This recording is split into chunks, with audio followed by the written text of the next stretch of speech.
hire, recently. And by recently, I mean, like, really since Doug Peterson, they've kind of gone with this format of not necessarily getting the big names. So once Dable and McDaniel were off the table, it kind of made sense. The more I read about Sean Mannion, the more I do like the hire. Obviously, we need to see how it plays out when he's actually calling plays on the field, which he hasn't done. But he's a guy who just seems like he's wanted to do this his entire life. Like, reading about, and by this I mean coach, not just play in the NFL, like reading about how he took his time as a backup quarterback in the NFL to use as a means to weaponize, as a coach in the NFL. That's really promising. I know people are worried about his age, but I also think we have to keep in mind, like, look at a guy like Christian Parker on the defensive side of the ball. His name has come up a lot recently with the Vic Fangio news, and his players respected him. Like, I don't think age is necessarily that big of a factor when it comes to a coordinator. So I like the Sean Mannion hire. I'm excited to see what he can do.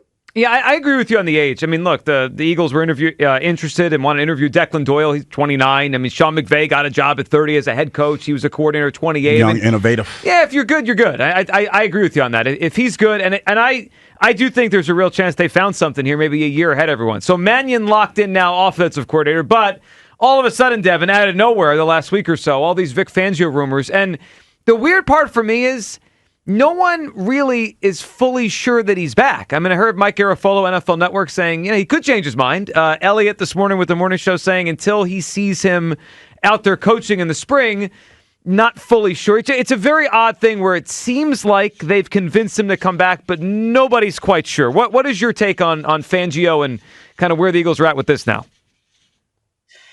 Yeah, so when I first saw the news kind of circulating that he might retire, I immediately was like, there's no way that's true, mostly because, like, yes, he certainly earned retirement. I mean, the guy's had an incredible career. He's kind of earned the right to do whatever he wants. That being said, I just think it's an odd time for someone who, obviously cares about the team and the defense that he would be leaving, because you're kind of putting the team in a tough situation after most of the coordinator spots have been filled.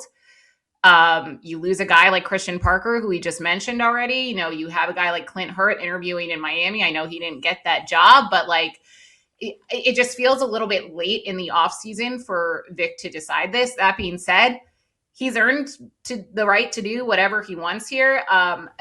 I personally haven't heard any confirmation either way that he's staying or going. I just think if he was definitively going and it was likely that it was going to happen, we would have heard about it by now. So for me, that tells me that they'll at least get one more season out of Vic. Yeah, and I hope you're right in terms of, because he gives them their best chance next year. What's now complicated for me, Devin, is he's clearly got one foot out the door, right? Like, whether he's going to give them one more year or not, this is happening soon. He's probably not going to coach 3, 4, 5 more years. It's maybe one more year. So we were having the discussion earlier, Devin. I'm curious your thought on it. As we go towards the offseason, right? The Kobe's a free agent and Reed Blankenship's a free agent. The draft is coming up. I just find it hard now. Like, if I'm Howie, how much do I lean on Vic when he may have a strong opinion on a player and then he might be gone in a year and I've given that player a 4-year contract, or I've drafted a player in the first round and we have him for 5 years now. What's your thought on how this offseason could look? Because they know even if he comes back, he's probably not going to be here much longer. So I don't know this for sure, but if it were me, I would make sure that Vic's replacement, and that's why I was shocked that Christian Parker took that DC job in Dallas, but that's also what kind of tells me that Vic is sticking around another year, because if not, I know a lot of other people in that building viewed Christian Parker as kind of an heir apparent for Vic. That being said, whether it's Joe Casper, if Clint Hurt stays on as the D-line coach, whether it's a guy like him, someone who knows Vic's system, I would say, look, you are going to learn, you're going to apprentice, you're going to take in as much as you can from Vic Fangio's play calling this season so that when he does retire, you can fill in seamlessly. And obviously, there's only one Vic Fangio. And these guys who work with him on defense say that he's one of the best play callers, if not the best play caller defensively that they've ever been around. So, it's not like that. It's that easy to replicate. That being said, I would try my best to keep it in-house, and to have one of these young, assistants and young coordinators learn from Vic. I wouldn't view it as like he has one foot out the door, because Vic's been mulling retirement for the last several seasons, especially even after winning the Super Bowl. And he's proven that it clearly didn't affect him and his coaching, this past season. So I wouldn't worry about that being a negative factor. I just hope he sticks around, and I hope that, losing a younger coordinator like Christian Parker doesn't affect them in the long term, because now you need to find an heir apparent for Vic when he finally decides to retire. No question. I mean, that's going to be a challenge, and whenever that day comes here. Devan Kaney with us here on the Midday Show. Devan, if you had a guess, and we're just all guessing, where do you think this is coming from? Because everyone had theories yesterday, right? Like recklessly speculating. Recklessly, that's what we do on this show. For me, I just think he's 67, and 67-year-olds think about retiring. He's probably just doesn't have the energy he used to do the job. Some people think, no, maybe he views this team as kind of their trajectories going down, and he doesn't maybe want to be part of that for much longer. Some think maybe he's, clashing with Howie. I mean, there could be a million reasons. If you had a guess, why do you think we're here? I don't think it's because he's clashing with Howie or he views this team on a downward trajectory. I think, like I said, Vic's been coaching in this league for decades, and he, won a Super Bowl. For me, like, I don't know if I were him and in Vic's shoes, I don't know if I would feel satisfied going out after a season that ended the way it did. Like this past season for the Eagles, the defense had an incredible performance and just got better and better. That being said, the offense, obviously, we know what happened, what played out.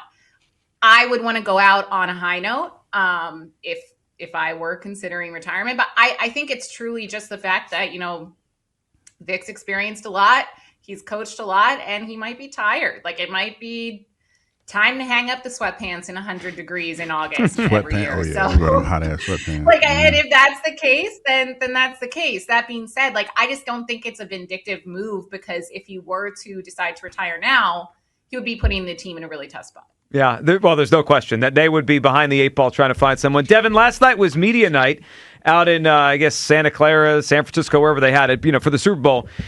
We were talking about this before the show today. Are you excited for this game? Like, are you into the Super Bowl this year? And clearly there's a different feeling here, because last year we were there, like we were in it. And so no matter what, if the Eagles were going to be there was going to be a little bit different feeling this year.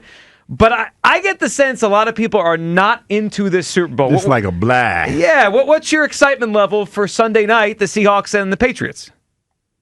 I mean, obviously we're biased, but I feel like what Hugh just said. It's like, Like, I just don't, it feels very anticlimactic. Like, I guess, like, the most compelling storyline for me to watch is Sam Darnold and what he's been able to do with Seattle this season, and, like, love that comeback story for him. But otherwise, like, I personally don't really care for the Patriots. I think a lot of Eagles fans, a lot of NFL fans will agree with me on that. Like, Tom Brady and the Belichick dynasty kind of soured the Patriots forever for me.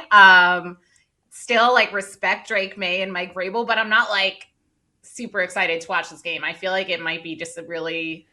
I mean, I think Seattle actually might blow out the Patriots. I was going to say it might be a low-scoring game, but that would have been, maybe if it was, like, a different team in the NFC. But I think Seattle is probably going to roll to do some work on this Patriots defense. Yeah, I think a lot of people feel that way, and it could be a game that's not particularly compelling. Devan, we appreciate you hopping on. Have a great rest of your week, and hopefully Vic Fangio's still around next time we talk to you. Have a good one.